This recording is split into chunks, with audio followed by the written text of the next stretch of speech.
Dans une petite ville reculée nommée Eldenworth, une jeune fille nommée Lyra s'était installée avec sa famille. Âgée de 16 ans, elle était d'une beauté énigmatique, avec des cheveux noirs comme la nuit et des yeux d'un bleu perçant qui montraient sonder l'âme de quiconque les croisait. Les habitants étaient charmés par son sourire timide, mais certains ressentaient une étrange froideur en sa présence. Ils ne savaient pas qu'un sombre secret se cachait derrière cette façade. Lyra et sa famille résident dans une vieille maison à la lisière de la forêt. La maison, bien que magnifique, avait une histoire lugubre. On racontait qu'elle avait appartenu à une femme accusée de sorcellerie il y a des siècles, mais Lyra balaya ces rumeurs d'un rire innocent. Elle disait aimer le calme et la sérénité de la forêt. À l'école, Lyra se distinguait par son intelligence et sa gentillesse. Elle aidait les élèves en difficulté et se montrait toujours prête à soutenir ses camarades. Pourtant, des événements étranges commencèrent à se produire autour d'elle. Un garçon qui s'était moqué d'elle devant toute la classe se réveilla le lendemain avec une fièvre inexplicable. Une fille qui avait volé l'un de ses carnets fut retrouvée inconsciente dans les bois, murmurant des mots incompréhensibles. Les rumeurs commencent à circuler, mais personne n'osait l'accuser directement. Certains pensaient qu'elle était spéciale, bénie par une force divine, tandis que d'autres murmuraient qu'elle était maudite. Malgré ces spéculations, Lyra continuait à vivre sa vie normalement, ignorant les chuchotements. Mais une nuit, tout changea. Une éclipse lunaire plongea Eldenworth dans une obscurité anormale. Les habitants se rassemblèrent dans le centre-ville, effrayés par l'intensité du phénomène. Pendant ce temps, Lyra était dans les bois, seule, chantant une mélodie ancienne. Ses yeux brillèrent d'une lumière rouge intense, et sa voix semblait faire trembler la terre elle-même.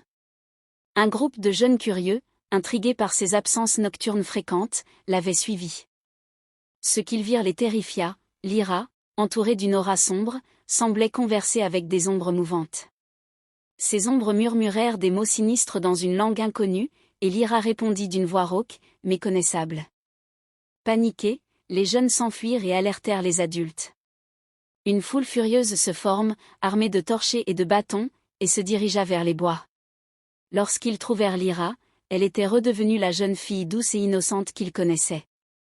Elle éclata en sanglots, jurant qu'elle ne comprenait pas de quoi ils parlaient. Mais c'était trop tard. La peur avait pris le dessus. Ils décidèrent de chasser Lyra et sa famille de la ville. Pourtant, au moment où ils s'approchaient d'elle, Lyra sourit. Son sourire n'avait rien d'humain. Ça change de voix, devenant grave et menaçante. « Vous avez toujours eu raison, dit-elle. Je ne suis pas comme vous.